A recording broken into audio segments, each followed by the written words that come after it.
and welcome to First Impressions. This is a show where my co-host Dash Hooper and I evaluate a new album each week, one we've never heard before. And after playing it, we take notes and rate it in a variety of categories. And the album we're looking at tonight is the soundtrack of the 2025 movie Wicked for Good. And as you can see, we have a special guest. So Sarah, how are you tonight? Super.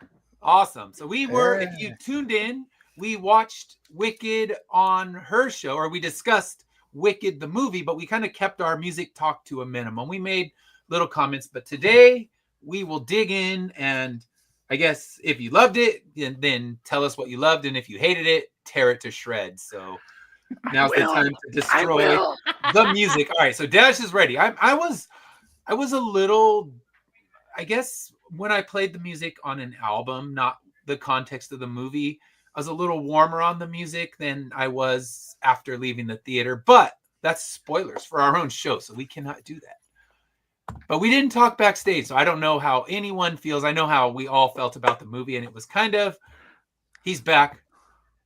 We lived here with the Mego on the movie. It's like we didn't hate it, we didn't love it, just lived in that Mego zone. So yes. Did you steal that from a 4-H'er?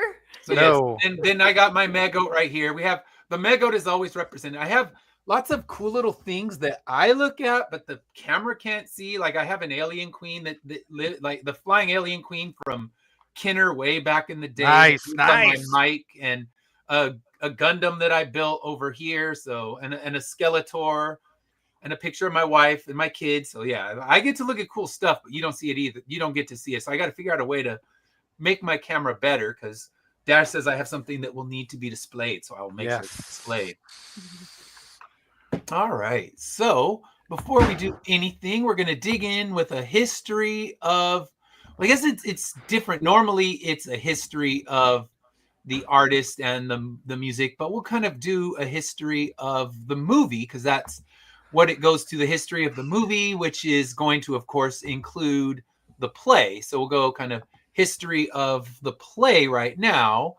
And the research for that, it's very similar to what we did last time. So if you watch the last one, there's some overlap. So it started as a book, and I'm sure everyone knows that book, The Wonderful Wizard of Oz by L. Frank Baum. And it was released in May 17th, 1900. It was a well-loved American fairy tale that spawned many sequels, 13 to be exact. The sequels are bonkers. I don't know have either of you tried to read any of the sequels? Yeah, I've read all of. Are you talking about the Wizard of Oz original? Yeah, I've read every one of them. Okay. Yeah, they get progressively crazier, and that's why every time they tried to do an adaptation of one of the sequels, it failed because people just didn't know how crazy the sequels got. Very political. There's a lot of political allegory in there, and yeah, this one you get the animal rights stuff in there thrown into Wicked. But yeah, L. Frank Baum, they tried to adapt it, and they've tried to adapt it a lot of times. There's been 30 different movies inspired from The Wizard of Oz. So silent films, live action, animation, there's some anime stuff, and a Muppet adaptation. I've never seen it, but I kind of want to seek that one out. I've never seen the Muppets. I didn't know there was a Muppet adaptation. There is. Muppets Wizard of Oz. Yeah. Well, I did watch that one. Yeah, I heard about it because I did a deep dive. I wanted to research all the different movies. And yeah, it turns out it started out, there were 2 silent films, I believe. Then the 1939 one, the kind of one that everyone knows. And it wasn't hugely successful. I guess I always assumed that it did amazing, but it made all its big money on re-release and then being run yearly as a television special. And that was my first exposure. It was that, wait for that special thing that would spin and tell you that you're going to watch something that's not normal. And that was watching it as a yearly thing. That's how I watched Wizard of Oz. So yeah, they've done over 30 movies. And as of this, the newest Wicked, only 3 have been financially successful. Yep. That's, of course, the original Wizard of Oz Well, make all the money in the box office, but it's made tons of money. Wicked 1 and the Wicked 2. yeah. There was the moderately successful Sam Raimi one, which it did moderately well. That's what I heard. But as far as being huge financial successes, there are 3. Return to Oz. If you haven't seen that one, it's completely out of its mind and didn't make any money when it came out. That was Fairuza Balk, wasn't it? Yep, that was her right before she did The Craft. Yeah, the Muppets Wizard of Oz was 2005. It was a television. Yeah, it was a made-for-TV. Yeah, musical with Ashanti as Dorothy. Oh. Okay. That wasn't too bad. Quentin Tarantino, some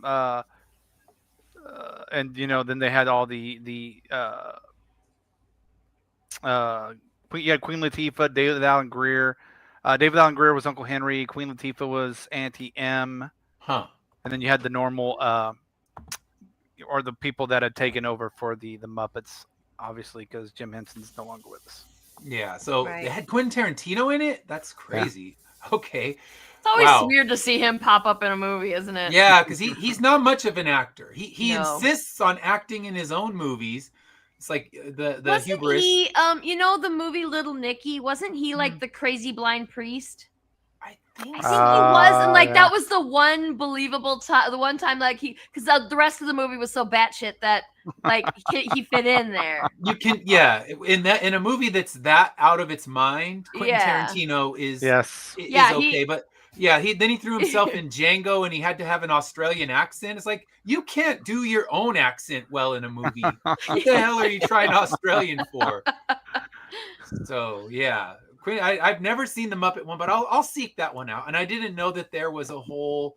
There's been different animes that were done, and it sounds like there's some interesting stuff. I guess some of the animes try to follow all the sequels as well, but I mean, that's hard.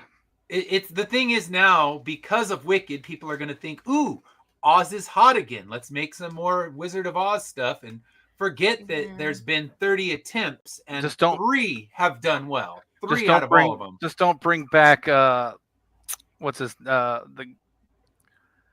Seth Rogen's friend. Oh yeah, what's his name? Yeah, because they had the one from that 70s show. Yeah. And James Franco. Mila Kunis and James Franco, and it was not a good movie, but it was moderately successful. That one, I guess, was one of the few that even made its budget back, because the Oz movies have tended to be just mega flops. So, well, it had something big to live up to, and it was hard to live up to the original. This is still kind of an original movie in its own right, or play in a movie in its own right. Yeah, because I guess this has source material that people are very passionate about. That's not the Wizard of Oz. There's people that probably love Wicked who have never seen the Wizard of Oz. I'm willing to bet that they would know that it's from it, but have never watched it, because for me it was an annual thing. Like, I would get ready, you'd see the commercials leading up to it. You knew, okay, it's once a year. That was pre-VHS. I mean, they had VHS recorders at that point in time, but only for the elite. Like, all right, I wasn't rich. We were not. We had rabbit ears on the roof. We weren't getting a VHS recorder. It used to be around Christmas. It would be like one weekend it would be Wizard of Oz. The next weekend it would be Sound of Music. At least here. They would do the two of them. At Christmas it was the same. Mm-hmm. Yeah, they would do them right around Christmas time. Right around, you'd get the Rudolph, we always had Rudolph and Frosty, and they would all get the little special spinny thing, and it was always excitement. The Sunday night, it was either the Saturday night CBS. It was either Saturday night movie or Sunday night movie. I can't remember, but CBS would show big movies during the weekend during December. Yeah, and that was always their big. Oh, we're going to get to see things that aren't on all the time. And it would be Rudolph. It would be Frosty. It would be the Charlie Brown. And then the Grinch. Those would be kind of like 1 week. Each would get a week in December, one probably in November. And then Sound of Music and Wizard of Oz. I remember that as well, because I would watch them once a year. My aunt really loved Sound of Music, and we lived with her, and that would be one of those things that I watched that with her. And then Wizard of Oz, I think everyone in the house liked that one, so that was the exposure to it. But I think a lot of the ones, especially the younger ones, that maybe their parents haven't had them watch Wizard of Oz, so they wouldn't even know. They're huge fans of Wicked, but wouldn't know Wizard of Oz at all. So yeah, it started. That was the first movie, and then in 1995, after Wizard of Oz had hit the public domain, it was written into kind of a fanfic thing. I guess all Wizard of Oz material now is just fanfic. So Gregory Maguire wrote Wicked, The Life and Times of the Wicked Witch of the West. And we talked about it on your show, Sarah. It wasn't hugely popular when it came out. Mm-hmm. It picked up when they decided to adapt it to a Broadway, because it's really dark. I mean, if you've read it, it is really dark and really meandering and tedious to read. It's just not a fun read. It's difficult to read. I've tried it on my runs. I thought, okay, if I can listen to it, I'll have a better chance. And I'm like, oh, this thing's stealing my mileage. I'm getting slower. It's not going to work for me. So off goes that. And, I can listen to a lot of good books, but that one was not helping me out. I mean, I couldn't get through the first sequence where it's just boring, where Elphaba's dad leaves and he's going on these missions. And it's just like, what the hell's even happening? And move this plot, please. But the composer Stephen Schwartz and writer Winnie Holtzman, they adapted the book into something much more entertaining. I'll say that much, because I mean, Dash, did you finish the book? Yeah, I've read the entire Maguire series. Okay. And do they get better, or are they all kind of that same level of tedious? They're just for lack of better word, it is fan fiction. So it was just I mean,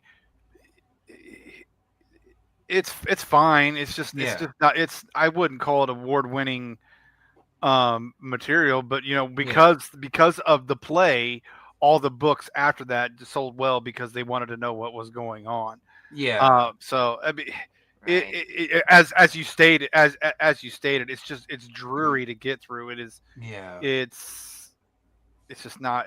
I mean, I'm not going to sit there and give it a 1 star, but I'm not going to give it 5 stars either. Yeah, it's not a 5-star. More like a 2.5, kind of in the middle. Yeah. Yeah. But like we said, I would recommend it to readers that if they like it, I'll recommend it to them. But I mean, I'm not going to go out of my way to go, oh, you have to read. You have to read Wicked and what is it? The Son of a Witch. Son of a Witch. Yeah. And there's one about the Cowardly Lion, right? Isn't one of his own? Yeah. God, it's been. Yeah. See, I don't know, but it was 2003. So the play or the book came out in 95, and it wasn't until 2003 that the musical debuted. So it was a lot of time in between. And Stephen, and at that, I would have to guess that Gregory Maguire was not making fat money until the play. And now, like you said, then everybody rushed out to buy his books. They sell his book at the box office, so you can go up there and buy a copy of it with your Wicked t-shirt, when you're seeing the play. So it definitely gave him a giant boost and let him release, was it 3 books in the series? This one? The Maguire series. The Maguire series is 4, but you have an anthology that came out in 2012. And then I think there's a couple other ones, but I don't think they're like particularly close to the thing. And then you have Elfie book coming out in it's coming out or this year, I think, or it already came out. But yeah, they're just not. Bless you. Bless you again. Long distance sneeze. I don't know. They're just not. I don't want to talk. We're not talking books, but they're not good. They're just not. Yeah. That's what I've heard, and I've tried to read them. And one day, when I have infinite time on my hands, I will battle through just because I want to kind of see what happens next. And yeah, that's what I was thinking. I was like, I'll deal with it because I do want to see what everybody's talking about. Yeah, see what happens next. Because now, all right, do they go to the Dune wasteland in the end of the books? In the Maguire one? Yeah. I can't remember that. It's been Okay. because it's been the last book came out in 2011, so it's been, Okay. it's been a long time. So it's been a while. Yeah, because It's I want to been see a how while. they traverse the dune wasteland. And Yeah, I can't remember. But to tell you, it took him 10 years to write a sequel because it took him because after he wrote the Son of a Witch after I think the Broadway play started it because makes sense because that would be that would give it that extra demand for his yeah, material. yeah. Where there was none after the first book. No one was begging No. for a sequel. But then the book ends, or the play ends, and people are like, "Ooh, what's next?" So they, he actually has people that want to know. So yeah, that's let's see here. So yeah, the play came out 2003. It's won multiple awards, multiple Tonys, and it started with Indina Menzel and Kristen Chenoweth, and they did bring them back in part one. I liked how they did that. Yeah.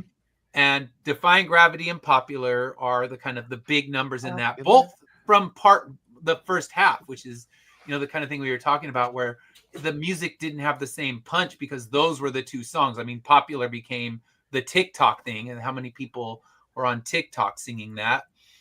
And it softened the dark elements. And then in 2022, they announced that they were going to make a Wicked sequel, or sorry, make a Wicked movie.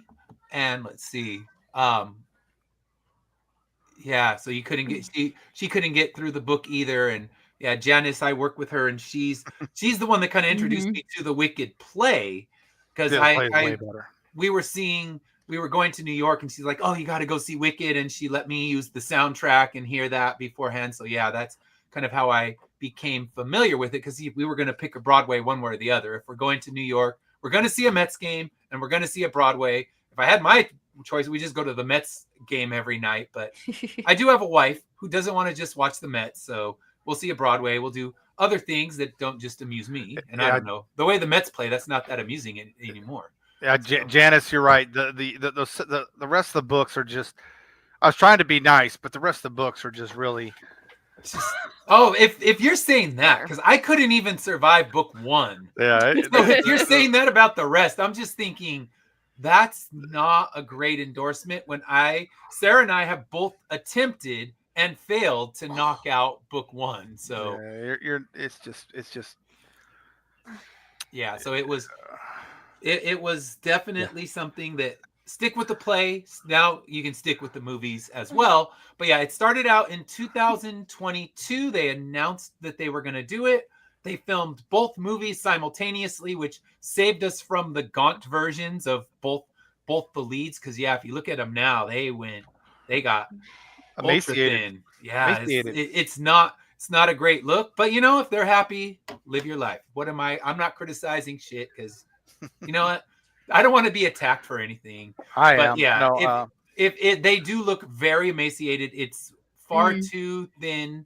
In my opinion, if that's a look you like, Heroin Chic can come back, because it was cool in the 90s. So, you know what? Make it back. There's a 90s resurgence. I guess that looks, it's hot again. All right. So let's see.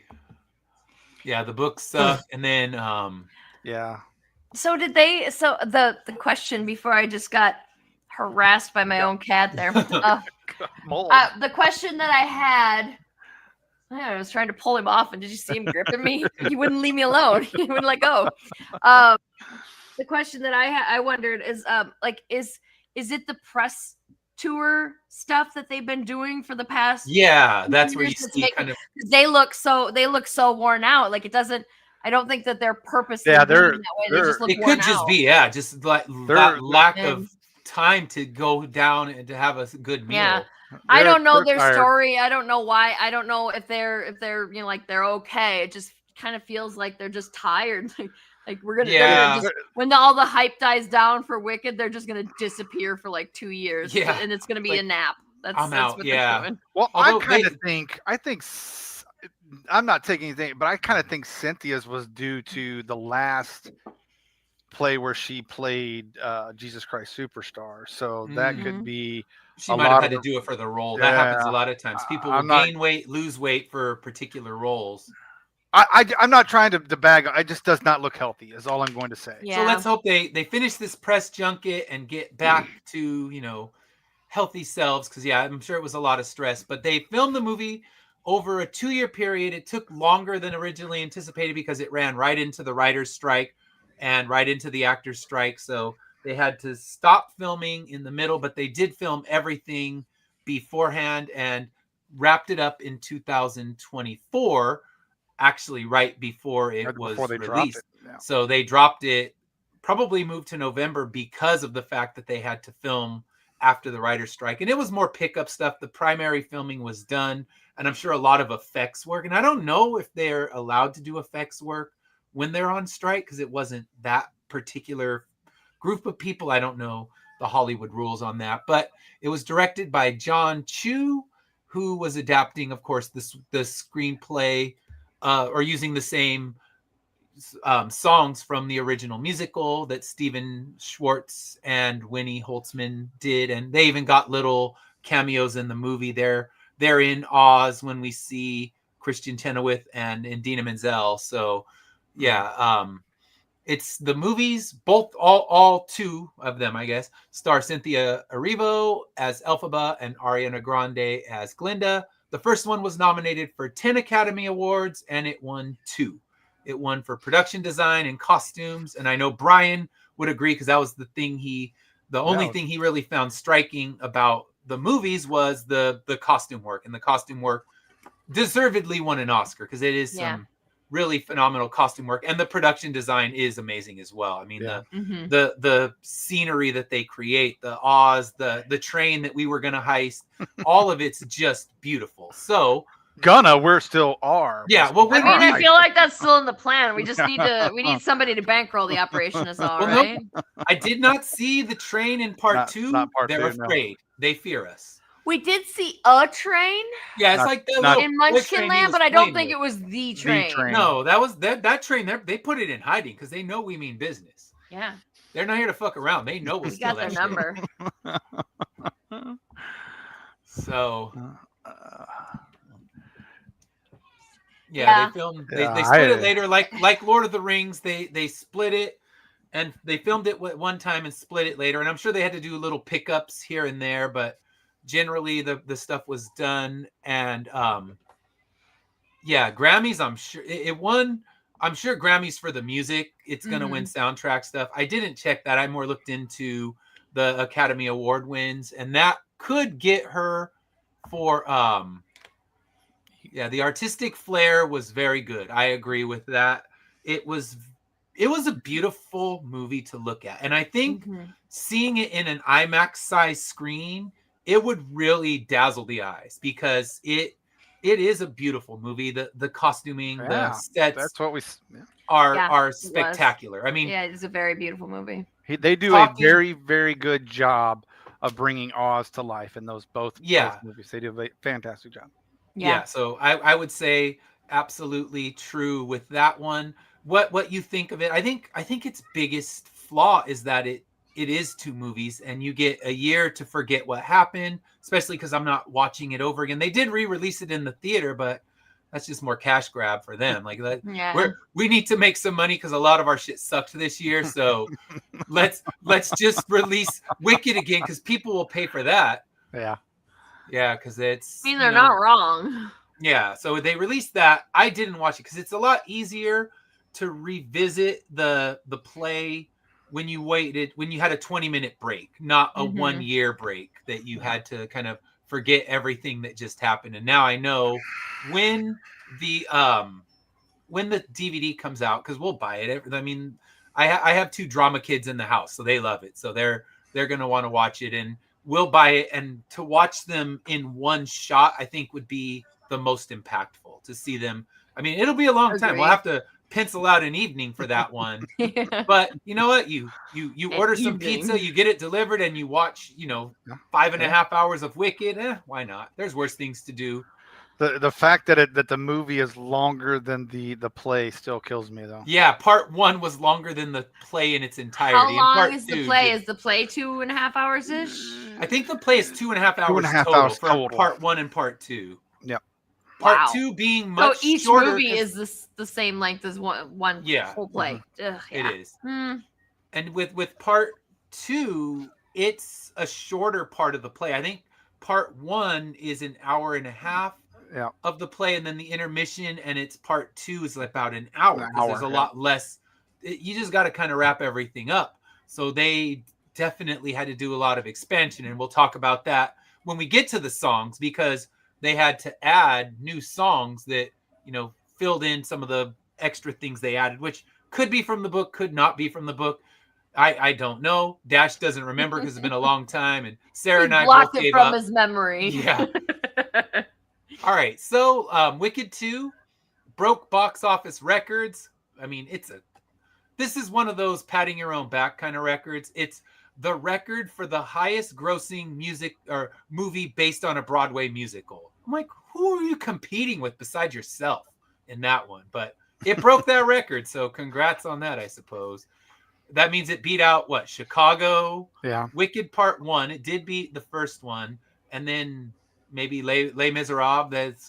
That's about all I can think. You know why it beat Cats? But anything could beat Cats. Oh God.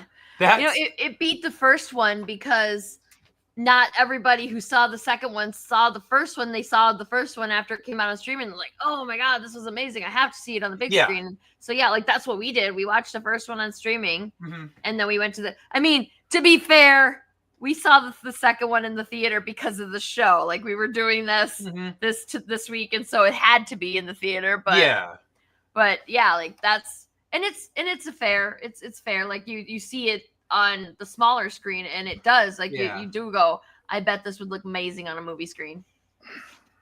Yeah, and you're right, Janice. They need to make more good movies. The movies that are coming out are so bad. I mean, there's good ones. I'm not going to say they're all bad.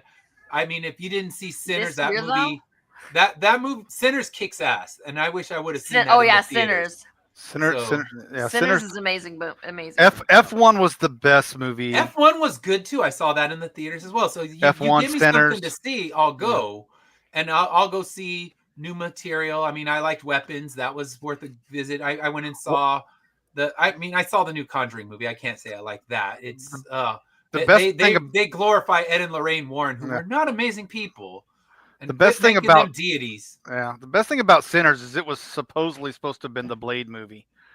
Oh, was it? Yeah, that was that was the basis for the new Blade movie. And since they've been canning it or pushing it back, they used Sinners and yeah, it was an amazing movie. Yeah, Sinners. Yeah, totally. I agree with you, Amanda. Sinners was amazing. Yeah. Sinners is so good. Yeah. All right. So I think the only movies that I've seen in the theater this year have all been movies so that we could do a first impression and critical affection. Yeah, crossover. Tron. We had to go see that. I was less impressed with Tron. Although I'll say Tron, much like Wicked, was a very pretty movie to look at. Oh yeah, yeah, it was pretty. It was one of those ones that in IMAX would have been really exciting. And I'm a Nine Inch Nails fan, so I just I think we all agreed that it was Nine Inch Nails. Yeah, like I think we all agreed that as a music video for the Nine Inch Nails soundtrack, it was great. But like as its own standalone story, it's concert decibel music levels in there.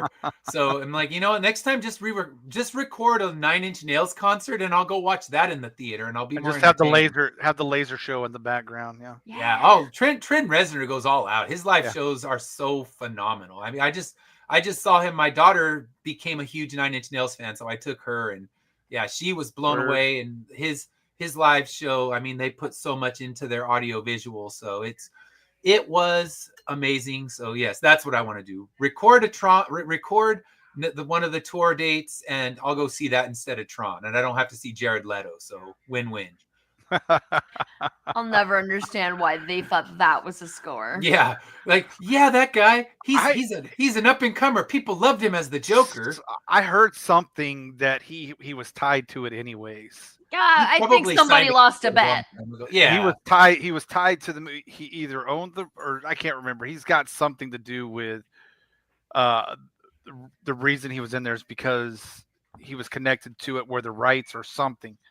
I read that somewhere, but someone made like a blood oath over a pentagram to put him in it. for I reals. think that's what happened.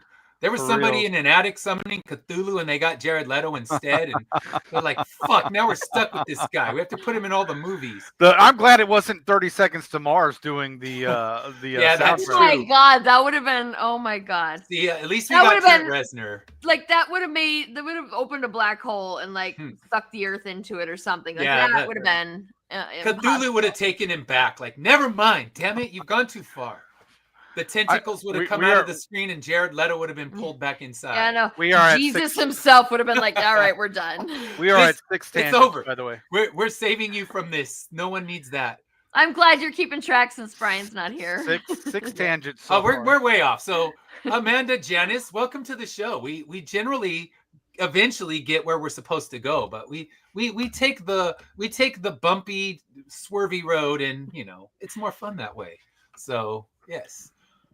But Janice has known me for many years. She knows that I don't think in a straight line, so it works out.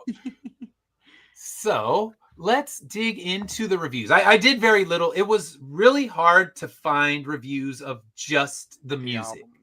You find reviews of what people say about the music in the context of the movie, but looking for just the album, it seems to be kind of like the reviews for the movie.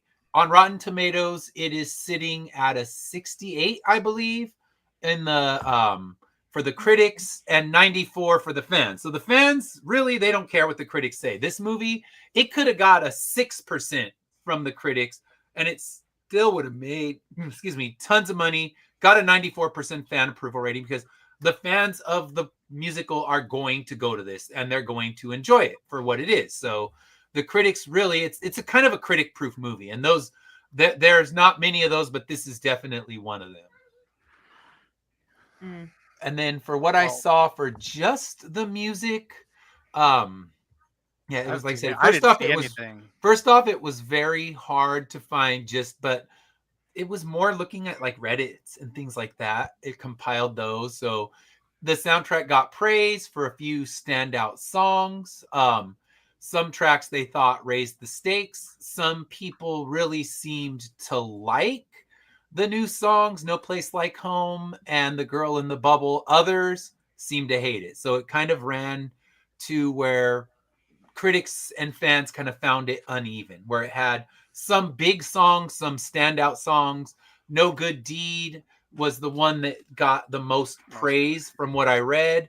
And then, the new ones were very mixed. I mean, what I read was very much, some people loved them. Some people thought they were just travesties. So I don't know. If you've seen it and what do you think of the new songs? We'll talk about them. We'll definitely get there. And then I did read that it sold, I think they said like about 200,000 copies of the vinyl and CD in its first weekend. So that's pretty solid numbers. I mean, they're not Taylor Swift numbers, but so yes, the side quest. You appreciate the side quest, then you're in the right place, because we eventually get where we need to go, but man, sometimes we're tattered and destroyed by the end.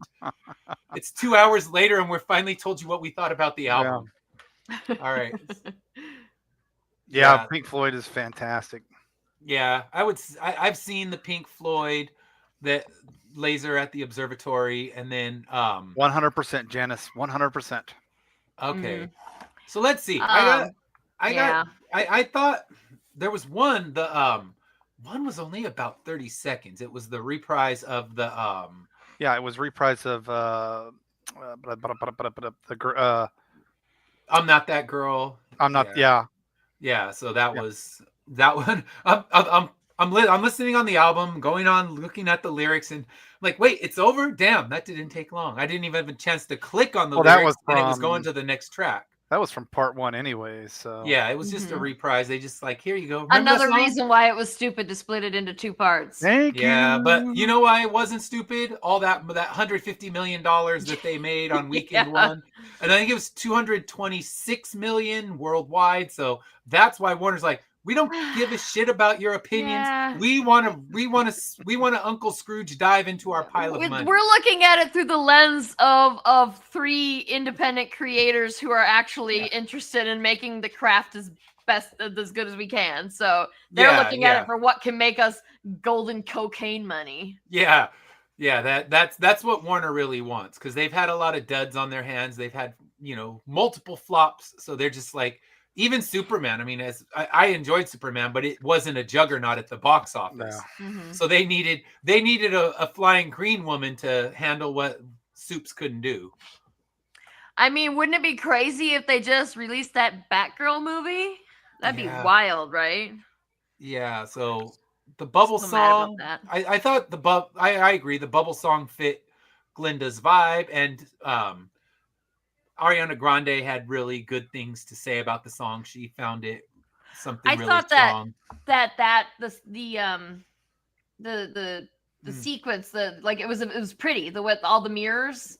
Yeah, I thought that was pretty, but that's the movie, not the music. So that's the thing. I was listening to it on my couch on the vinyl, and it's a whole different experience. Yeah.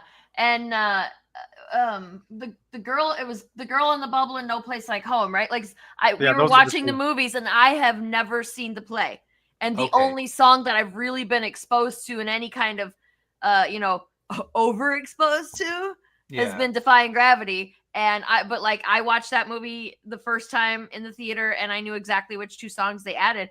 And I even didn't actually know at the time that we were watching the movie, I didn't even know that there were 2 songs written specifically for the movie. And I still was like, this feels wrong. I think you can tell they don't have the same flow, but again, you're talking, they wrote the original songs in 2003. Yeah. So that's a lot of distance between, and you're not going to be in the same headspace. And I'm not saying they were bad songs. It's just but you can feel them. You can feel that they weren't original. They felt out of sync with the rest of the music. Yeah. Y'all are not going to like me by themselves. But yeah, we were talking about that, Amanda, as well. It would be that this movie would really do well on a big IMAX screen. I didn't see it in an IMAX screen. I did see Tron on the big IMAX screen, and it was so freaking loud. Yeah. They had it literally. It was concert decibels. Where I was thinking I really should have brought earplugs, because this shit is deafening. But we watched it in standard everything, and it was too damn loud for us. I was like, I was like sitting there going, okay, if I do this, maybe I can still hear it, but it's shielding the worst. And it was just it was a little too loud in several places, but I agree. All right, so now we can finally start digging into the actual stuff. Oh, Dash is prepared. All right, beware. Dash, Grumpy Muppet seat belongs to you, but you're in it already. So if Amanda were here, we could put her, and I'd move down to the bottom row, because you two could Grumpy Balcony Muppet together. All right, so before we do it, what's your history with Wicked overall? So, Dash, what's your history? Like I said, I've read all the books, saw the play, and we've done our shows on this. It's I absolutely love the plays, love the play. Like I said earlier, the books, I can deal without the books. I don't need the books, but the movies are fine. Like we talked about, I definitely enjoyed the first movie better. The first part better. I wasn't as big of a fan as the second one. But I did love, like I said, the best thing about the movie is still just, like I said, I want to see Oz. And when you're bringing me Oz, that's what I want to see. And I thought they did fantastic bringing Oz to life, but with the music and, again, for me, you can never overplay Defying Gravity. But I get what you're saying, because I love it. I just think it's a fantastic song. It is a really good song. That's why it's so overplayed. Yeah. When the first half ends with such a showstopper, it's really hard to find something on that level.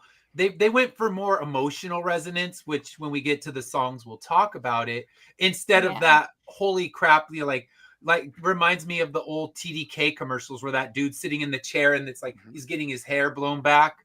Like that's how they want to close out because I'm old, I remember it. And That's what I think of. It's like, that's how you want to blow people's minds. And you want to do the same at the end of the play. But this one kind of it definitely goes for emotional closure, but it doesn't go for that knock your socks off, momentum that the first half does. I was waiting the whole movie for a reprise of Defying Gravity, and they never did it. And I feel like why didn't they do a reprise of Defying Gravity to wrap? Well, first of all, to wrap the first and second movie together a little bit better, but that was clearly the very best song of this whole thing, movie or play. I know I've not seen the play, but it's very obviously the best song.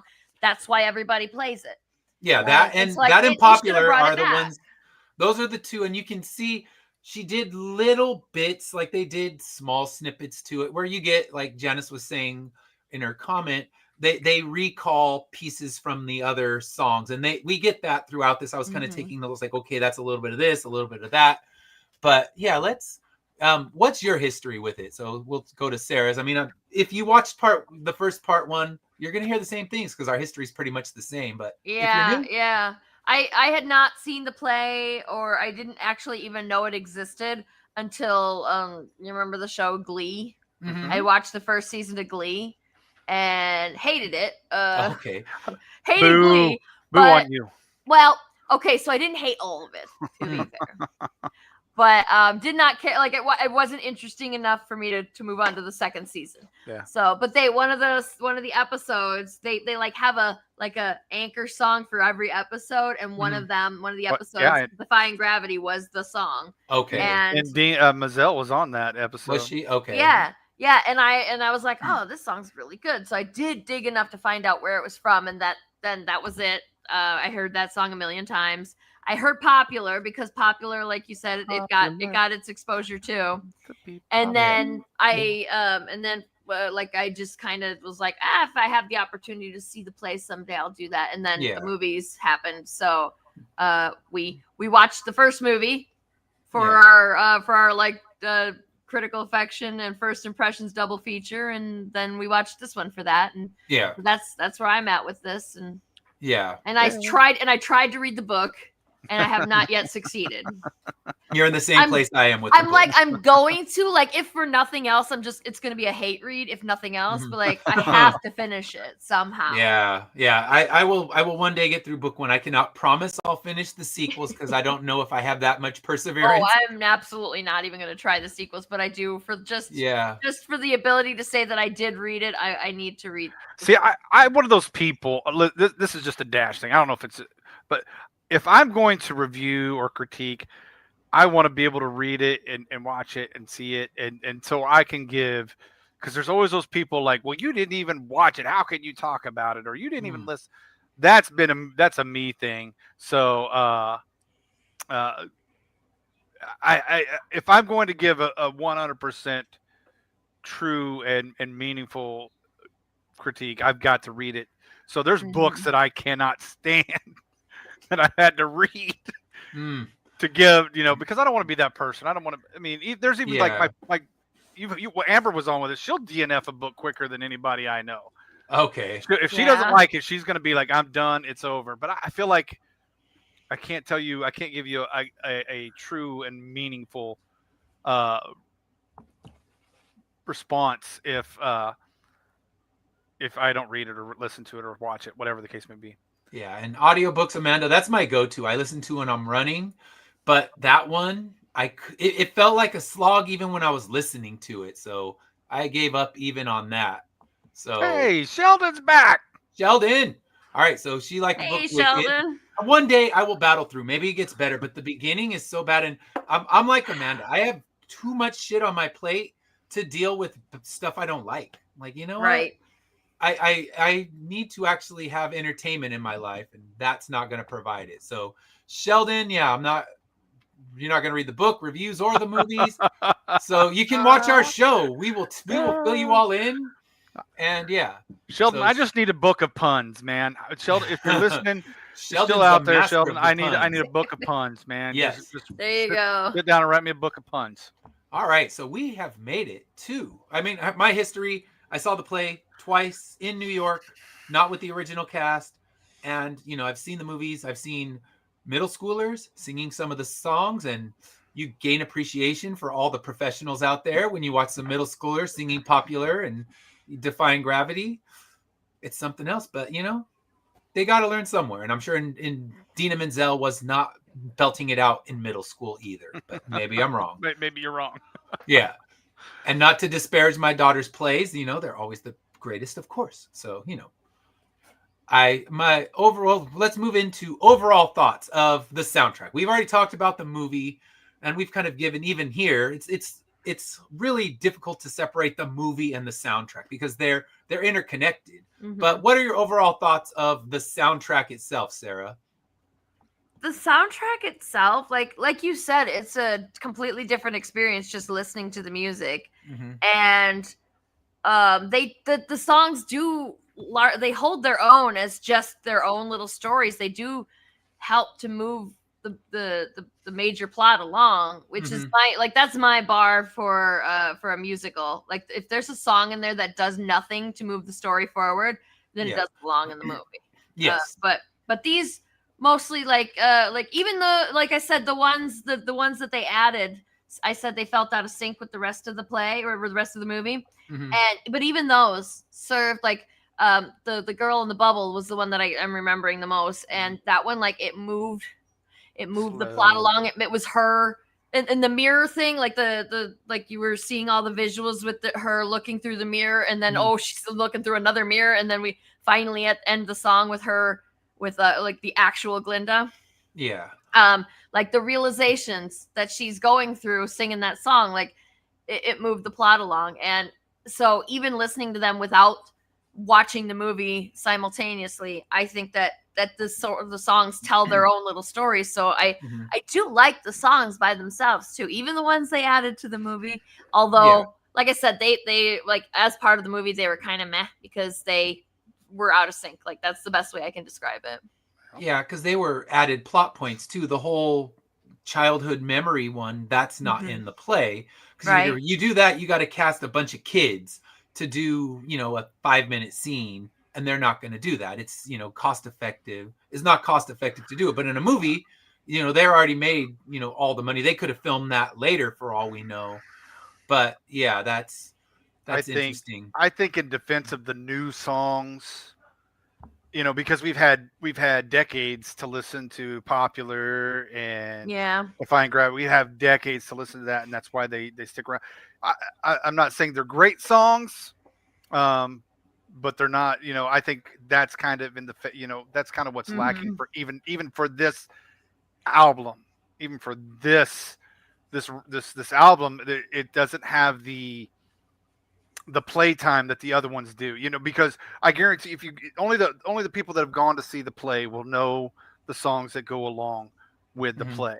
And so, but even still, the only two songs that ever got any airplay, Popular and Defying Gravity. None of the rest of the songs ever got as much exposure. Yeah.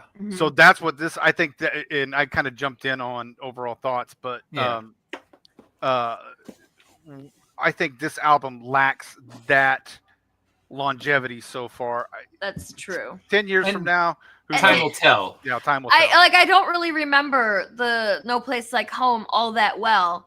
The Girl in the Bubble is the one that stuck in my head, but that one felt very formulaic in its it's a very formulaic musical number for a musical, but that doesn't mean it's not effective. Right. Yeah, like I said, it tells its story, and it's a solid song on its own. Yeah. It's outshined by the ones that were already there, and we felt that was out of sync because you said, Dash, it was those songs are brand new, and the rest of them have been they were part of the originally. Yeah, but it is out of sync. It is. To me, I'm right there with you. It did. And if they had just made it as one movie instead of two, they wouldn't have needed new songs. Yeah. I feel they wouldn't have had new cars and new houses. So what do we know? It didn't flow. They needed a boat for their boat, right? Yeah, a boat for the boat. Yes. All right. So Dash, what are your overall thoughts? Overall, it's an okay album, but I mean, am I the only one that got Trans-Siberian Orchestra vibes on that very first song with the dun dun dun dun dun dun dun dun dun? What was the first song? Oh, that was. Let me see. It was Every Day More Wicked. I felt like Trans-Siberian Orchestra was the composers for that song, and I thought that was a way to really start the album. I mean, obviously it's in flowing in conjunction with the movie. Yeah. But and my wife's here making faces at me. So it started off real good. So I like that. And obviously it flows well. And I'm just not. This is a Dash thing. Y'all get mad at me if you want. I'm in the grumpy Muppet seat for a reason. I don't like the new songs as well. And again, it may be. Like I said, we've had 10 years or longer than that, 20 years for, thanks, Janice. Thank you. I appreciate that. That was the vibe. But those two songs just don't fit the vibe of this album. Mm-hmm.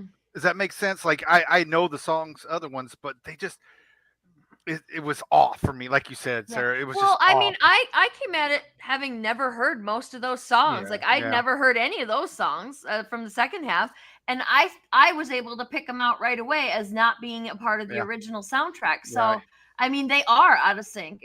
They're not. They don't blend. They don't jive well. Thank you, Sheldon. Sheldon hasn't heard them, but he doesn't like them. He hates them on principle. He just trusts Dash. As individual songs, they're fine. They're good songs. Like they're not great with the overall soundtrack. If they were with something else, if they were just standalone songs, not anything to do with the movie, they'd be good songs.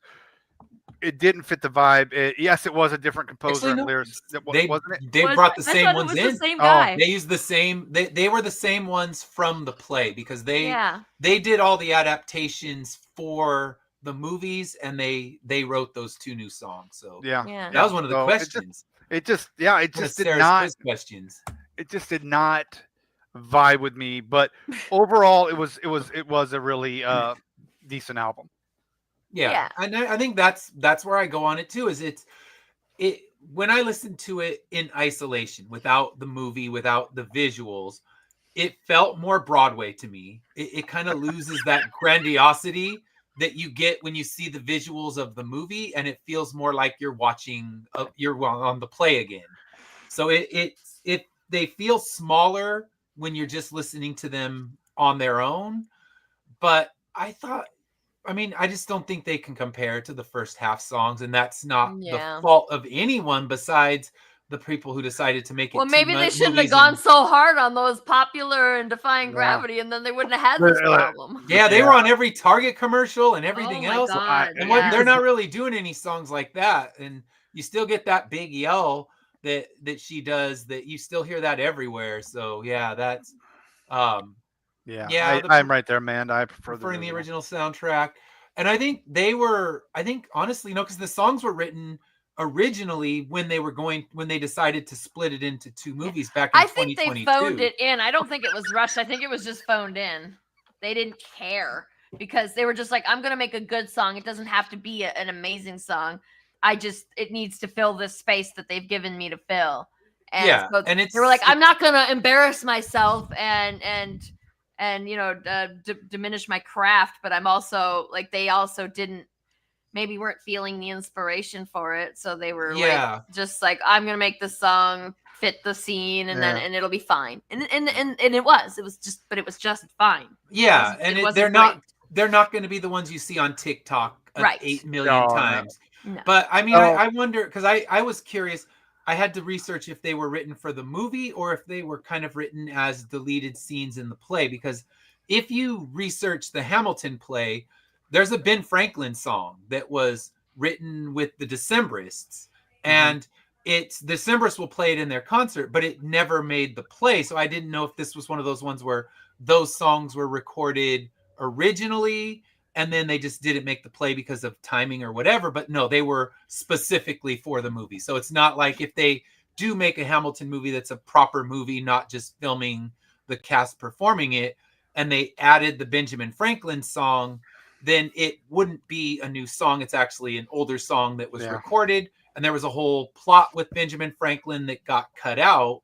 And if they added that back, it would actually be original material, but it just timing wise, they had to remove it. And yeah, the Benjamin Franklin song by the Decemberists is really good. It's a fantastic song. You should seek it out. It it is a lot of fun. And it would have taken the play to an R because it's just loaded with F-bombs. So that's why it's a fantastic song. Yes. All right. Oh man. So yeah, I agree. They seem like filler, and it was more padding the runtime of the movie. I really think because it didn't need to be 2.5 hours. It could have been an hour and a half, and it would have been fine. I think they just wanted it. But then they wouldn't have been able to justify the huge long movie that they. But they didn't need. I don't even think they needed the songs at all. I mean, again, I'm not trying to put these songs down because as standalone, they're all right.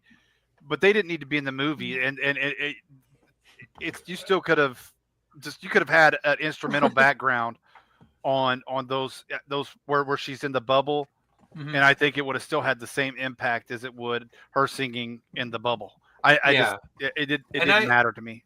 And I think Janice, when we get to we're gonna now start talking about the songs after 56 minutes. So takes us a while, but we always get there.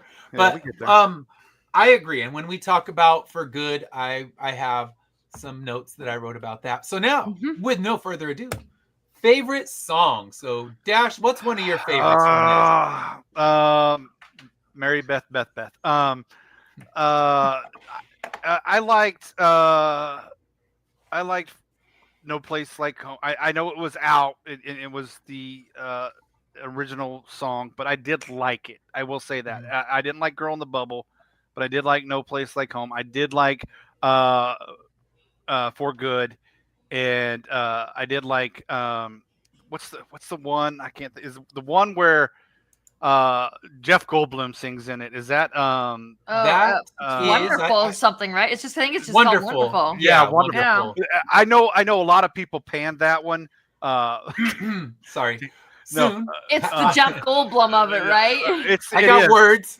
I know, but it probably is because it does. And he's not like the greatest singer in the world, but it just to have him his little Jeff Goldblumisms and his mannerisms in a song, it made it it made it one of my favorite songs. It's not one of the best songs on the album, but it is one of Dash's favorite songs. All right, well, I got my other notes on that one.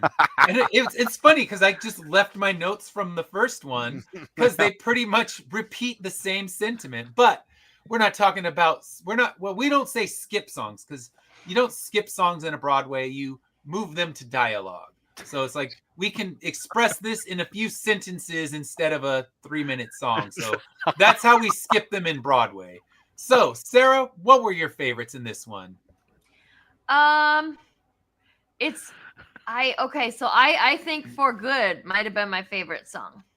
And I did like Wonderful too. It kind of almost had like a patter song quality to it because like Dash said, Jeff Goldblum, not the greatest singer. He's all right, but he was not the greatest. So he kind of turned it almost into a patter song, which was really fun because it kind of harked back to the older types of musicals that we saw, like The Wizard of Oz was more, I don't think there are any patter songs in there, but there's like the Singing in the Rain and like those older musicals have those types of songs in them. And so when Jeff Goldblum did it, it made me think of patter songs. And so I did enjoy that one just for the whimsical nature of it.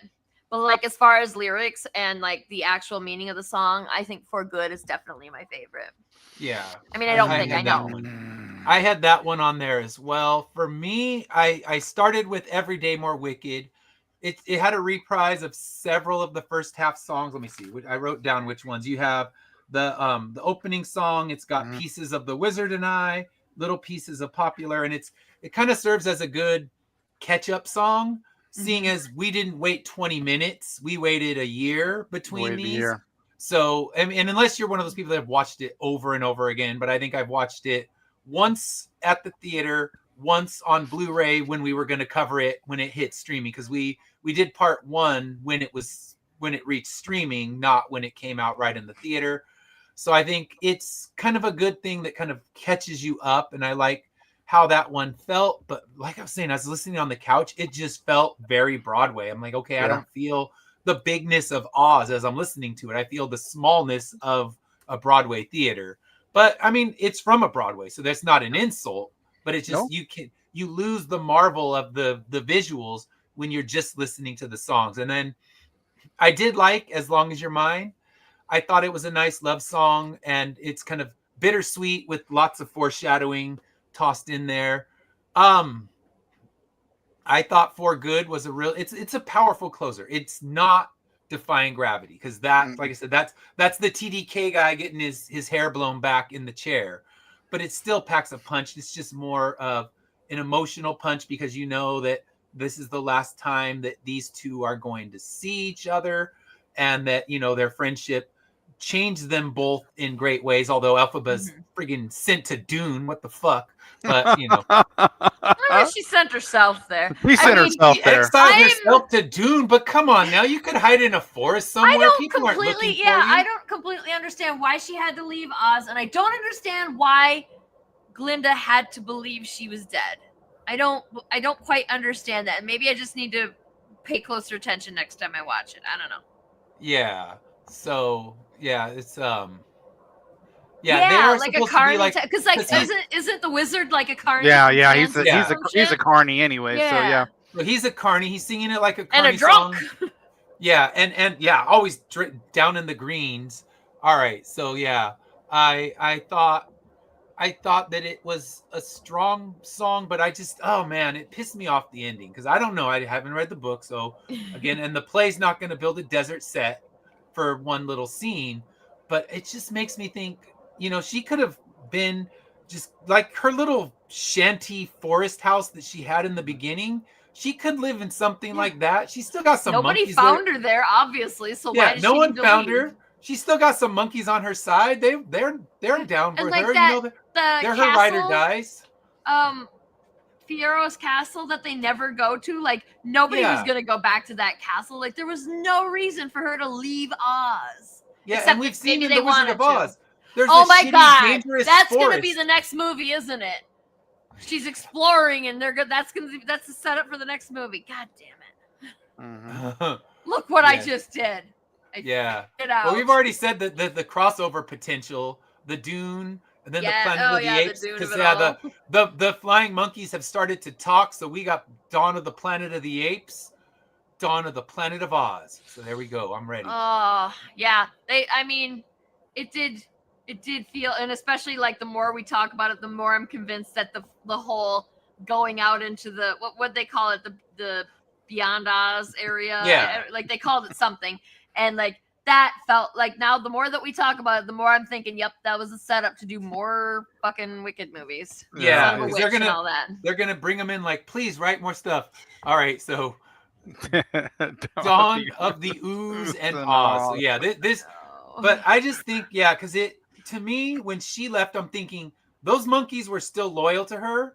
And if she could have said, she like, abandoned them. Will you please just guard my castle? And if anyone gets near it, just fly them away. Just drop them down somewhere. I don't think, I was like, why did Elphaba abandon the monkeys? But I think that the monkeys are going to be fine, because Glinda was changing things. And so she was making it so that the monkeys would and she took because Elphaba took special interest in the monkeys, then Glinda surely would too, right? In Elphaba's memory. Well, because we saw the Peter Dinklage goat get to go back and teach again too. So we assume that they're getting that animals are going to be looked at. But he had a nice sweater, Dash. Come on. Yeah. The sweater was good. So, was very professory. Intro to the Badlands. We've said it's the Dune crossover, because Warner Brothers has like 3 successful franchises right now, and Dune is one of them. So yeah, I didn't like that. So so she could have stayed. I think because the thing is, no one's gonna go looking for her. They think she's dead. Yeah, and she's got powers still. I mean, she didn't need the book. She enchanted the poppies before she ever saw the book. She's not alone. Made her class asleep. Yeah. So she's the book is just a way of, enhancing her powers, but she had them before. So she could make some sleep poppies out there guarding her stuff. She had those messed up trees in the Wizard of Oz. We can assume that they're still there. And you can make it where it's the most undesirable place to go until YouTubers are invented to be like, we're about to go check out this haunted castle. They say the witch Elphaba died here, and we're going to see it for the first time. Yeah. So when YouTubers are invented, she's fucked. But she could hide for many years because there's no YouTube technology in Oz. She's not alone either. Yeah, and Fiero's family owns that castle, so nobody's gonna like that's private property. Yeah, and Fiero's still technically alive. Yeah, Fiero can. Yeah, he's not gone. He's been scarecrow-fied. Write a letter to his dad and be like, "Hey, can you put some security around this castle?" Fiero knows where she is. Yeah, and Fiero's they're gonna hang. I mean, that they're there for life, and because they're gonna have a scarecrow baby. She did make him immortal, and then the son of a witch. We know that a baby comes. I don't know the logistics of that, but we'll save that for the adult version of Wicked. It's like Wicked. Oh yeah. So all right. Where's Brian when we need him to count our tangents? Because we're at 8. No, 9. We're at 9. All right, there you go. So only 9? Felt like more. And I'm with Sarah. I liked Girl in the Bubble. I thought it was a good original song. It's fine. It provides more depth to her character since you expanded the story so much beyond what it needed to be expanded into. Mm-hmm. It gives her that more depth where we see kind of her when she was a kid and the lie that based all of her, her I've always wanted magic powers. So you're shaking your head, Dash, but I've always wanted magic. Well, we know that like the visuals from the movie were very pretty. Like I said, you could have had a yes.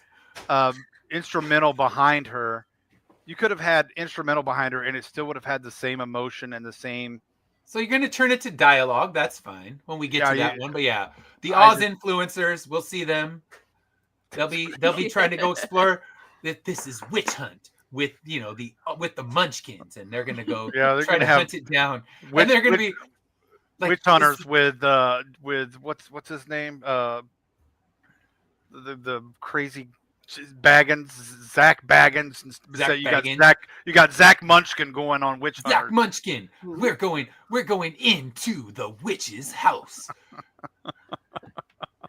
All right, Dancing with the Stars in the Ozfest ballroom. See, there you go. Once Oz gets turned into reality TV, that world is screwed. So let's see. All my punsters are out tonight. All my punsters are out. So those were the ones. Those were the ones that I picked as my favorite. Overall, it's not a bad listen, and I didn't give it the run test just because I didn't get a chance yesterday. You'd have fallen asleep. Yesterday I went to a concert, so I didn't get a chance to give it the run test. So I listened to it on the couch this morning, but really it's not the first listen because I've seen the Broadway, I've seen the movie, so it's unlike most of the albums we cover, it's not completely brand new. So that leads us to our next category. What are some of the lyrics that stood out? So, Dash, any lyrics stick out to you in this one? So from As Long As You're Mine, like you said, good duet. Mm-hmm. And you get in just for this moment, as long as you're mine, I've lost all resistance and crossed some borderline. I just find that awesome. Yeah, I like those. From Cynthia or Elphaba. And then, of course, you get Fiero in there, and maybe I'm brainless, maybe I'm wise, but you've got me seeing through different eyes. Somehow I've fallen under your spell. I mean, in the book, they're made for each other, and Cynthia and I can't remember the guy who plays Fiero. They do a great job. I learned the other day. I was like, I kept looking at that guy in the movie in the theater, and going, "Why the hell do I know that guy? He's the oldest brother from Bridgerton." Oh yeah. Oh, okay. And I didn't know that. On your show. Yeah, and I was like, "Why does he look so damn familiar?" But they do a good job showing the relationship that Elphaba and Fiero had, and so that was a good one. And the other one that I picked out, obviously, because I just want to hear Ed gripe about it here in a minute, but take it from a wise old carny. Once folks buy into your blarney, it becomes the thing that you'll most hold on to once they swallowed a sham and hook 'em. who better than Jeff Goldblum to say those lyrics? I just thought that was, the first part where it wasn't. We didn't like that song with him in the first, but this one just fit him, and it fit his style of entertainment. So that's kind of why I like it, and I thought those lyrics were it got me into the song. And I got no beef with the lyrics. I think the lyrics were strong because they're from the original, and it tells his story. And I like those songs that kind of give us all that backstory, because you can't in a book you have plenty of pages to write backstory. In a play, you got 3.5 minutes to tell us in a song his story. Because I think Ben Vereen did The Wizard too, if I'm not mistaken. But he did all right. But he's Ben Vereen's a singer, but I just thought Jeff really did it for the movie. Jeff was the wizard for the movie. That he was the wizard that they needed for the movie. Right. And so for him to bring those lyrics to life, because like I said, it's great in the play, but he for the movie it does it justice. I think he was. I can't see anybody else doing that part now in the movie. Yeah. Ryan Reynolds. Yeah. No, I am not I'm not a Ryan Reynolds fan. So okay, so Dash just says no to Ryan Reynolds. No, there would be no Ryan. Ryan. I was like Ryan Reynolds or Will Ferrell are the only ones that I can think of that would even kind of come close. But Jeff Goldblum nailed it. So I'm happy there we go. With that casting. There's our fun fact. The Bridgerton horse is the same horse he rides in Wicked. Oh, cool. Is it a horse of a different twice? That's cool. Was it a horse of a different color though? That's the question. All right. So, Sarah, what lyrics stood out to you? I'm way too tired for this shit, man. Everything is fucking hilarious to me right now. Okay, so For Good was the one that there were a couple of things, and this was it resonated with me because this was always my bar for friendship. If I am only giving and I get nothing out of a friendship, then I question why I have the friendship. So when I heard the lyrics, so much of me is made of what I learned from you, I was like, yeah, like that. That was prettier way of saying it. And then also the who can say if I've been changed for the better, but because I knew you, I've been changed for good. That one, that's everybody who comes into your life, isn't it? If they come into your life and they can screw things up, or they can make you a better person. But if you ask everybody that's come into my life, they'll give you the opposite answer. But then the one that was funny because the line that I absolutely hate the most in this entire movie is also in this song. For the things I've done, you blame me for. And I referenced it, but I couldn't quite remember the way she said it. But that is not an apology. Elphaba, you owe Glinda an actual, if you're going to apologize, then freaking apologize. I maintain that Elphaba really didn't need to apologize, but also that was a shitty non-apology. That wasn't real. I'm sorry if you didn't like the things I did. Yeah, that's bullshit. That's like when I've a million times, and I no offense to you guys, but men say it to women a lot. I'm sorry you feel that way. Oh. And I'm like, that's not an apology. That's not an apology. Yeah. Maybe I'm sorry I made you feel that way. Yeah, there you go. Narcissism. Narcissism. A couple words can make that proper. But if you genuinely believe that you are apologizing, if you say I'm sorry that you feel that way, then change your behavior now, because that is not an apology. Yeah. And if you are definitely if you know exactly what you're doing, then that's all I got to say about that. Yeah. I didn't like that line in the movie either. The irony is that the song, the lyrics that I resonated with me the most, and the line that I hated the most in the entire movie. But it sounded better in the same song. But it sounded better in the song. I mean, I guess there was more emotion in the song. Yeah. With her saying it in the song than it was in the when she just the dialogue. it. Yeah, it just was. Yeah, I think it matters in the song because it's in the lyrics, the tempo, and it fits better. It's in the play, but it didn't need to.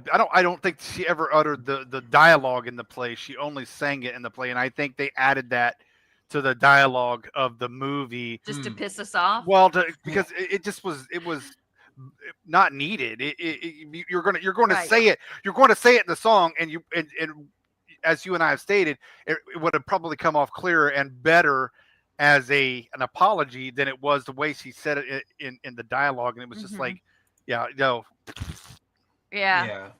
And and the because like in the song it feels more like an apology too, because she says, I ask forgiveness for the things I've done. Yes. And then like to complete the stanza, they say you blame me for. So but like the things I guess I ask forgiveness for the things I've done you blame me for versus the things I've done that you don't blame me for. So like it fits, it works better as a line and as a lyric in the song rather than when she just speaks it out loud. Yeah, it's stronger. Then they added that, and it diminishes its power. All right. So, any other lyrics? Those were the big ones. I did like some of the stuff from the love song. I can't remember the name now. Yeah, it's gone. As long as you're mine. That one like Dash did some from that. And I had the where she said, kiss me too fiercely, hold me too tight. I need help believing you're with me tonight. My wildest dreamings could not foresee lying beside you with you wanting me. And I like that. I thought that could be, those are lyrics good enough to be in any kind of love song that you could hear on the radio. So even though it's a Broadway, I thought that they were strong lyrics. Dash did the maybe I'm brainless part. So I agree. And I also like the bits of foreshadowing in that. It's like, okay, you got me seeing through different eyes. I've fallen under your spell, and somehow I'm feeling that it's up that I fell. I was like, okay, they're good lyrics. They could be in any kind of popular song. Anybody who's really clumsy and goes upstairs on a regular basis knows what it's like to fall up. So it's fine. I mean, but it's not weird.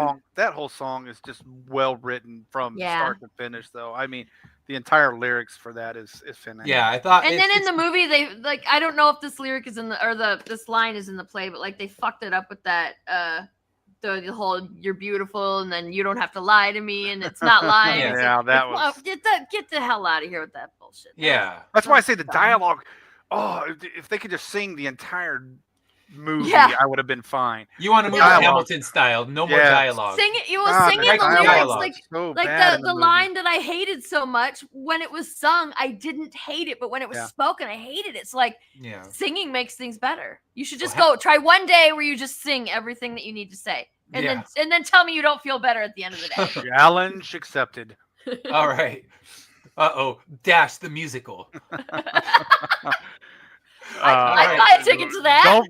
Don't be putting any thoughts in this frame, man. Yeah. Where's your wife? We need to tell her, like, all right, what day is Dash the musical day? Sign us up. All right. So let me see what other lyrics I had. I had from the Girl in the Bubble. There's a beautiful girl with a beautiful life, such a beautiful life built on lies. And that's kind of a good connection to her lying about the rainbow. Her whole thing was pulled for that. And then I had from For Good as well, like a comet pulled from orbit as it passes the sun, like a stream that meets a boulder halfway through the woods. And then who can say I've been changed for the better, but because I knew you, I've been changed for good. I like those lyrics. I thought they were strong. I like a lot of these lyrics you look at, could they exist beyond a Broadway? Like if you put them in a pop song, would they feel out of place? And that one I don't feel like it would have. So agreed.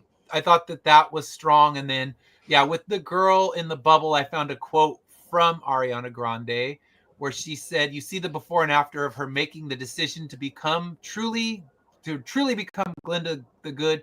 But in this movie, we're able to expand upon her growth and spin that moment with her and see her make the choice and the breaking point that leads up to it. And I just feel lucky that I got to sing it and be the part of that storytelling for her. So that song really resonated with her. So I mean, not to say we can't turn it to dialogue and it could still resonate with her, but I thought it felt, and I guess that when they were recording the For Good song, they both were very emotional and, crying. and had to have multiple takes because they were crying their way through it. I feel so like it that meant a lot to them as well. The emotion really translated to the screen. Like that felt like that one. I don't cry at movies very often, but like that one got me a little teared up. Like I wasn't like full on ugly sobbing or anything, but like I was like, oh, this is a really sweet part. Like kind of bittersweet too, because like you're like they're clearly saying goodbye to each other. Yeah. But also they're talking about how meaningful each other's presence in their lives ended up being to them. So yeah, it was like and you could tell they were really like genuinely feeling those feels when they sang those songs and recorded it. Yeah.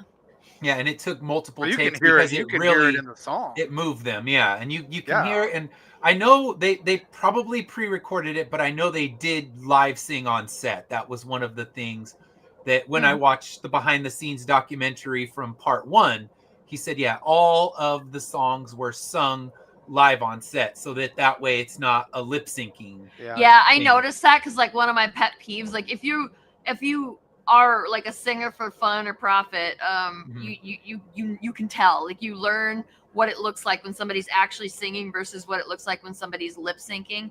And that it's so annoying to see. Like they did it all the time in the older musicals. And you see it, especially the ones where they were dancing like crazy. Well, Grease, you can't. They couldn't, and it's like they couldn't so annoying.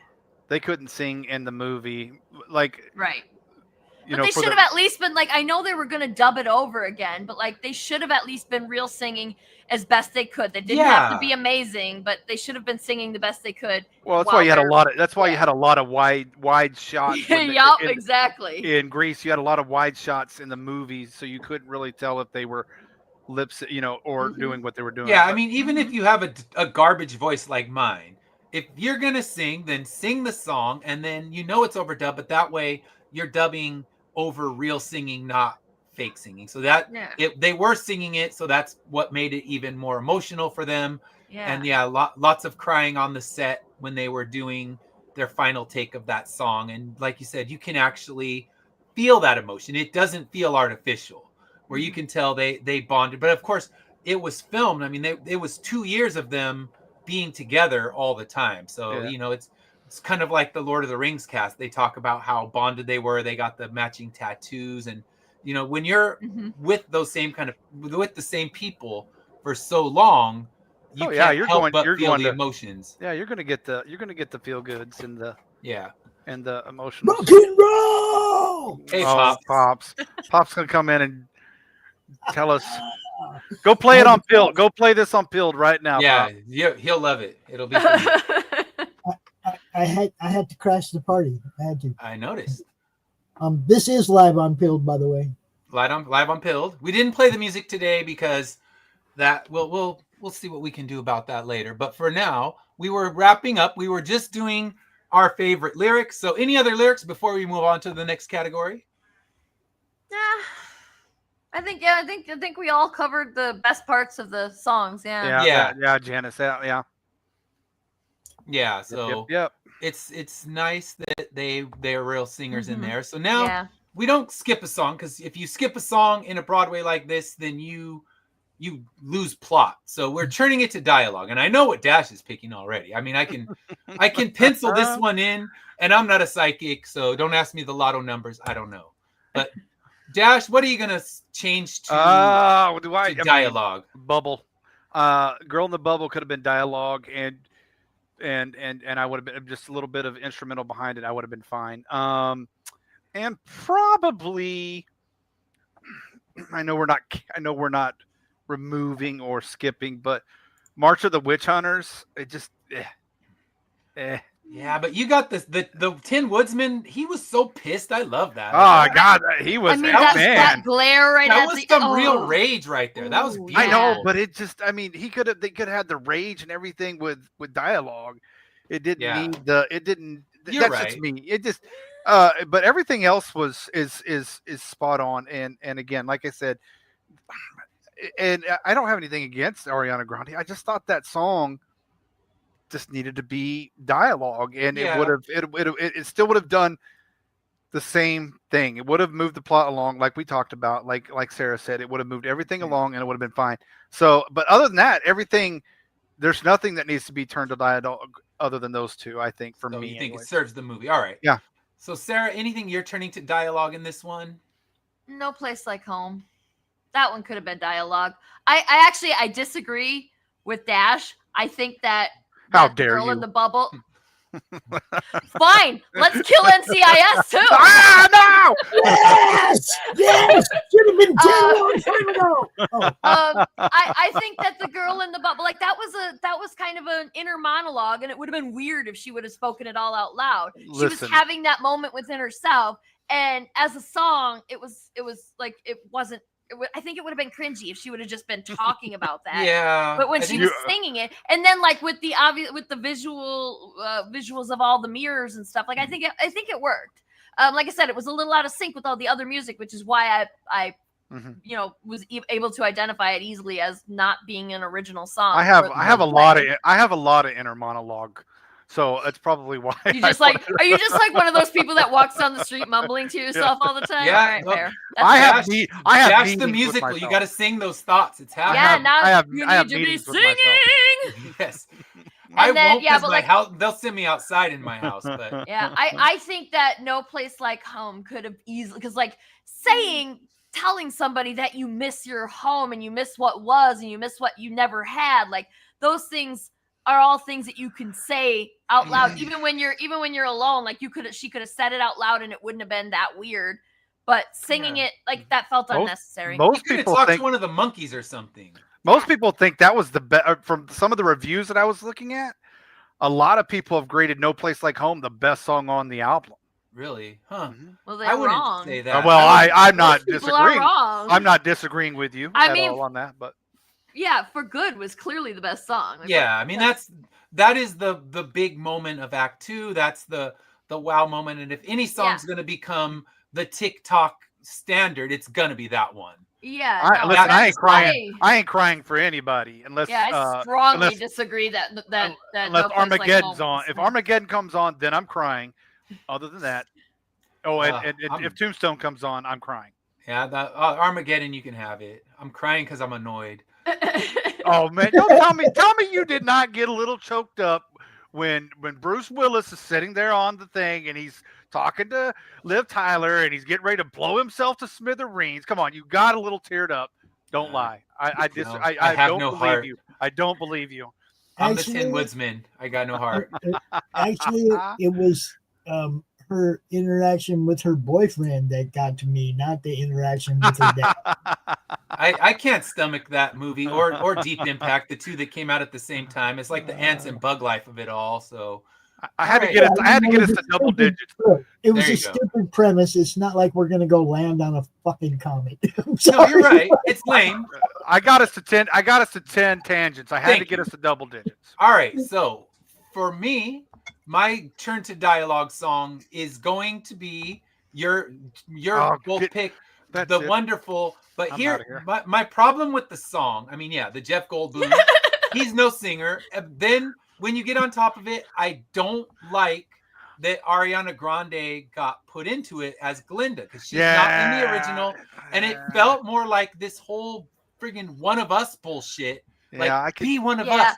Join I did us. think that it was bad that she was they were ganging up on Alphaba. Alphaba didn't have anybody to help her and defend her there. And Glinda was supposed to be her friend. They were kind of ganging up on her, and she became a little yes man for the wizard. And I mean, I know obviously later on she gets her redemption, but at that moment, it's the join us. Yeah. Join us. And it does. That pissed me off. Like, what the fuck are you doing to your friend? Because she full well knew that the wizard was a liar at this point.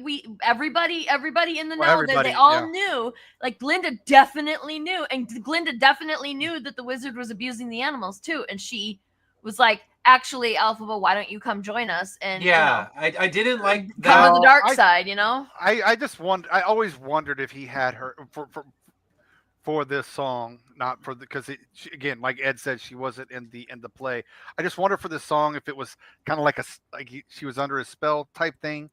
Do you know where I'm going with that? I thought, it didn't piss me off as much. Like it clearly pissed Ed off more than it pissed me off. But like, but my thought was like, oh, she just got swept up in the wizard's vision because he did sing a clip. That's what I was like under a spell type thing as well. And I could see that, but my my thought was just, I know that they did it so she had more to do in the second half, because in the play she had minimal involvement in the second half, so they wanted to give her another song to come and sing on.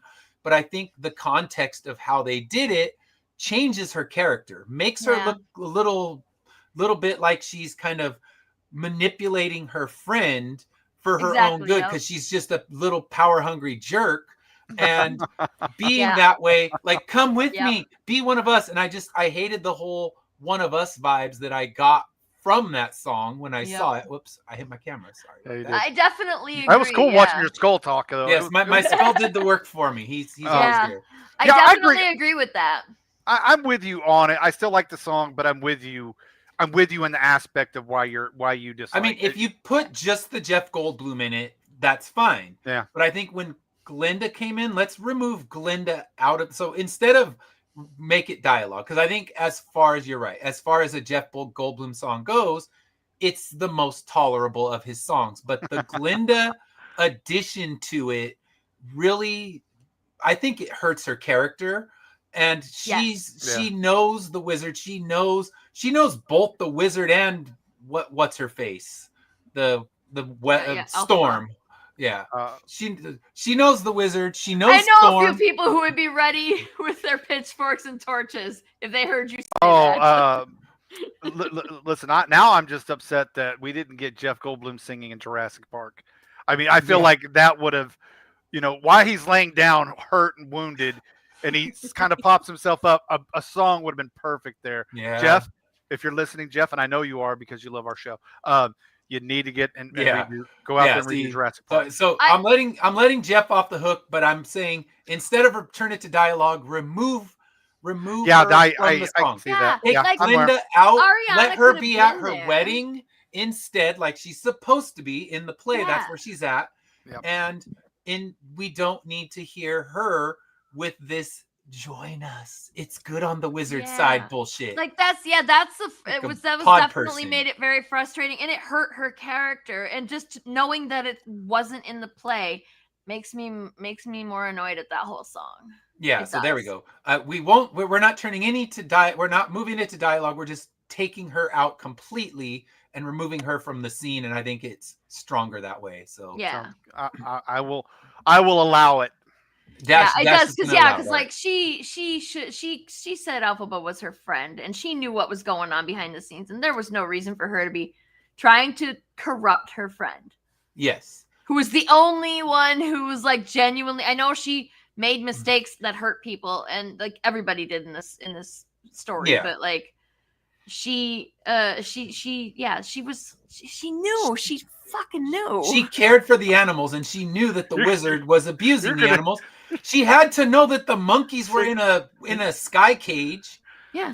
Sarah's gonna go edit Monday's show to get mad at this part. Yeah. I forgot all about that part until now. Like, I there was so much else to be pissed off about, though. Because I was it just upset me because it changes her character arc in a negative way, in order to wedge her in and give her more musical numbers. And you just didn't need to do that. You could have, you wrote an original song for her already. You know what? And you know what you were adapting. You didn't need to make her different. They could have done like a cut sequence going back and forth between Jeff Goldblum singing and the wedding, where those two were singing their vows or something. If they wanted to add more musical numbers for Ariana, give her that. They could have done that. And then I'm sure they could have figured out a way to tie it together in a way that they could have, so that when they release the animals, like it's timed well, like it just, Yeah, they could have done that, and you could have had Fiyero. We could have been seeing his reluctance to enter this wedding. We could have been watching a song where we see he's singing it. She's more chipper and upbeat, and he's more somber and worried. And the name of the song is Wonderful, and like Galinda was like, "This is wonderful. I'm getting married," right? Yeah. And then Fiyero could have been like, "This is wonderful," in a resigned way, trying to convince himself to go through with it. Like, there was potential that they squandered for sure. Yeah, because you could do the wonderful in both ways. What I'm getting from this is you both think that you could have done a better job than they did on that particular sequence. For that sequence, I think so, because I like Sarah's idea. You write the new song Wonderful that's got that connective thread to it, the same kind of bounciness, and just give the reluctance. Bet that they're watching now. They're all watching now. John Chu's watching. They're like, oh, why didn't I think of that? Like, damn it. And now I'm going to get a phone call tomorrow. And they're like, I know it's Thanksgiving. I'm sorry, but do you want a job? And then I'm going to be like, yes, please. Thank you. Sarah, you're not just going to tell you what we thought of what you did. We're going to tell you how you make it better, damn it. Yeah. I mean, but that's the thing is it's her out of character. If we had put him in his character of Fierro's showing this isn't wonderful. He's trying to convince himself. She's, this is wonderful. And you just have them kind of bouncing back and forth. Because I mean, because Fierro could have been like, it'll be wonderful. He doesn't want to do this. He's doing it to make Glinda happy, not because he actually wants it. So he could have been singing, it'll be wonderful. Yeah, there's so many ways you could have done that. And they biffed that one. Of it. And yeah, it would have still had the same, actually, it would have had stronger emotional impact, and it wouldn't have diminished Glinda's character to do so. I have never felt like closer to genius than right now. Like that was the smartest thing I've ever come up with. Sarah, and I needed an assist for it too. Like Sarah needs a boat for her boat. Damn it. I do need you needed a boat for her boat. Yeah, Warner Brothers, they can spare another boat, but they should have brought us in. Or like, I don't need a boat for my boat. Can I just have a boat with a helicopter pad for my helicopter? Yeah. That's definitely like here a rapper's boat. In this little apartment with us. Yeah. I get a kayak. That's what I get. I get a kayak. Yeah. I carved my own canoe. Oh, I definitely don't have the upper body strength for a kayak. I have a pool floaty in the shape of a shark. You can get that paddleboard. Yes. Nice. All right. So we have made it all the way through. So now we get to decide, what are we doing with the soundtrack? Are we going to keep it or return it to the used bin? So Dash, what are you doing with it? I'll keep it.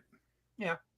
Yeah, there's some, like I said, there's some songs that I like to listen to, and I'm a fan of the musical, so I'm okay with that, and I'll have the musical, and I'll have the movie. So yes, so they can both exist, and they can both be good. Mm-hmm. So Sarah, what are you doing? Keeping or returning to the used bin? So like by itself, I'm not really sure, but like as the larger part of the whole 2-movie set, I'm definitely keeping it. Okay. Yeah. Because it definitely they belong together. But like by itself, it doesn't tell a complete story. It's a little frustrating. Yes, like maybe I maybe wouldn't keep it if that was it. As an isolated soundtrack without the first half. Yeah, but with the first half, I would definitely keep it. With the first half, I'm keeping it. And since like I get to be the one to make that choice, right? Like I'm keeping it because it's a part of a set. They'll do a special where they combine here in a couple of years or so. And then they're gonna charge $50 and it's gonna have green and pink gems all over it and shit. Oh yeah, they're gonna do never that fit into your DVD collection case. Like yeah, they're gonna do a re-release in the theater because they're gonna realize, damn, we still need more of that Wicked money, and no one wants to go see the Wicked Dune crossover or Dawn of the Planet of Oz. No one's here for that. Currently sitting. Let's just see what it's currently sitting at. Just for Baby Shark. I don't know. That's at me, but it doesn't annoy me. Currently sitting it had a 150 million open. Yeah, it was 226 worldwide. Yeah, it was projected to hit 200 million, so it did that worldwide. So it did that, and so currently that's enough money to get me a boat for my boat. Yeah, for your boat. Yeah, you're ready. I mean, the little contribution that you did should get you enough to be like, here's your rent for the year at least. Like that's all you need. We're not asking for the world. Give me a new car. Give me a car with heated seats because that's what I want. See, that's what you need. All right, so doesn't even have to be new. Just like a 2024. That's fine. Yeah. For me, I guess I'm not keeping it technically because I bought the vinyl knowing that I was going to give it to my daughter, but I will keep it nonetheless because it's still in our house and we can play it. But yeah, I knew I gave her the volume 1 when I got it, and it was surprisingly hard to find. So the vinyl is selling really well, or they under ordered it, which is ridiculous. If you're Target, I mean, when I went to Target and the new Taylor Swift album was out, there was like 8,000 end caps of Taylor Swift, and they had one for Wicked, and that I had the one vinyl that was left in the case. The CDs were gone, so I'm thinking, yeah, they underestimated. And Barnes and Noble had a little end cap thing, and all the vinyls were completely gone. So they shouldn't have underestimated it, and I'm sure now they'll reorder it. And that urgency of now is gone, where people would have seen the movie, and by where I'm at, the Target and the movie theater are right next to each other, so you could finish the movie and be like, "Ooh, I want to go get that vinyl," and it was sold out. And it has the cool lenticular cover too. So nice. Lenticular covers are. I want to figure out where I can get so that I can do some. It's like comic book covers as lenticular covers. Comic would be cool. A couple people have done them and they look so cool. Yeah. All right. And I want for me. So now let's talk about the possibilities with my racier books. Yeah. Oh boy. That would be something. All right. So Pops is saying hey. Yeah, heated seats are the best. So next week, Dash and I are going to be covering Susie and the Banshees Juju. Nice. So this one should be fun. Yeah. Get out your Doc Martens and put on your black, which I'm already doing, so we're good. So that's a standard. I threw my Docs away. I still have 3 pair. I have regular. I have two. I mean, to be fair, I wore them until they were literally like I couldn't keep gluing them back together anymore. I had a blowout. I had the final blowout, and I just had to be like. No, I have low tops. I have high tops. It was very emotional. We had a funeral, a lit candle. No, we just replaced them. Reincarnation of the Docs in my house. They never die. Nice. They're not as nice. If you go buy a new set now, they're not as good. No, they're not. No. I bought a replacement to my low tops and they suck. Yeah. Oh my gosh. I was so mad. It's like, what happened? These were just the perfect pair of shoes, and now I just polished them up and used the old pair. It's like they lost their it's probably they got bought out by some vulture capitalist, and now they're interested in maximizing profit rather than making a good product. Purchased by Hot Topic. All right. So I will just do the quickest mention, and I'm going to play the trailer. So I have Floaters live right now on Kickstarter. Here's the 45-second trailer. If you've watched the show, you know all about it. It's how iFloaters will destroy your life. So here's the trailer. Check it out. Are you or someone you love experiencing iFloaters? Doctors will tell you they're harmless, tiny clumps of vitreous gel drifting across your vision, a simple byproduct of aging. But I'm here to tell you the truth. Floaters aren't harmless. They're parasites, silent, patient invaders that burrow into your mind. They whisper, they command, they turn you against those you love until violence feels inevitable. If you've begun to see them, seek solitude. Those around you are no longer safe. Your thoughts are not your own. Flee while you still can. Don't trust yourself, and whatever you do, don't trust your eyes.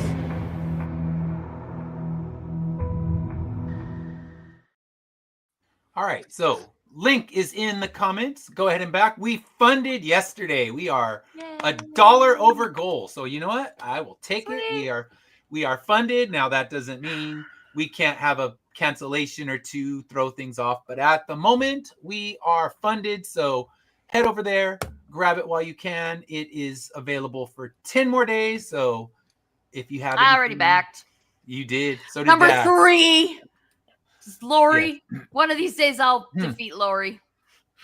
Yes. So yeah, the vinyl is gonna sell really well. I mean, I'm guessing it will be a hot Christmas item, and every place has their own original versions. I seen a post today that had to do with what does it take to defeat Lori Calcaterra. The question was posed to AI, and the AI responded with, "There is no way to beat Lori Calcaterra." So just letting you know, there Sarah, is no way yet. That's all right. I have a book coming out where she'll be defeated, and you, Pops. The two of you are going to be taken down. I can defeat her. No, that's just a Monday. You guys, that's just a Monday. It's impossible. Dante's got it back. Oh, I don't. thank you, see, Janice. I appreciate aside that. from her beating me for number one on floaters, Yeah, you got Fish got ahead of you too. Fish bought his own cover. I gotta love that. I was trying so hard to. I was there with my phone, just like because you were when we're doing the live, you're like, get that book listed. Who did the cover that I think that's Caesar from Immortal Era.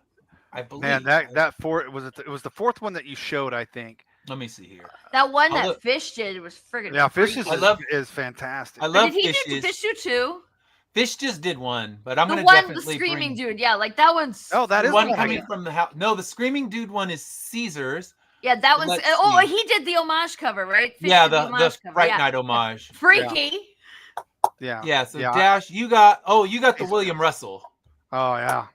The William Russell one with the screaming guy. So that one. That was I love all four covers. They all came out really good, and of course I will have them all for myself. I will do as I do with all my books, have graded copies for myself. And we just finished lettering today. So we went through, he did lettering, sent it to the editor. April, my wife, does the assistant editing. So she went through and we did all the changes, and the regular's ready. The black and white is ready. And yeah, I'm ready to make some people feel really paranoid about their eye floaters. Yep. All right. Yep. So, Pops, anything you want to add before we say goodbye? The link Lori sent me didn't work. She's been defeated. She's been defeated. And you said it wasn't possible. For what I won yesterday. Yeah. That's all right. The link that she sent the author of that bundle, I will get it for you. Yeah, I just letting you know you send me the easiest way is in the chat, send me your email and I'll send it through email, and that's the easiest way to know it gets right to you. But yeah, that's easy because you know the person who created the bundle, so you're good to go. Yeah, that's kind of why I was bringing it up. It's like, man, I tried to get them and I couldn't get them. Nope, I got you covered. I'll have them to you tonight. Yeah, because I want to check out. Remember me talking to you about going way back with Immortal Era. Yeah. Okay, and not being able to score them old books that I'd want. Oh yeah, I'm still on the hunt. At least now I get to go look at the story from the beginning, and Yes. Right. All right. Thanks so much, Janice. Happy Thanksgiving. Thanks for watching, Janice. And yes, you'll have that, and then I am still on the hunt for first prints of issue 1, 2, 3, 4, 5, and 6. None of them I have first prints of, so I'm on the hunt. I actually found some.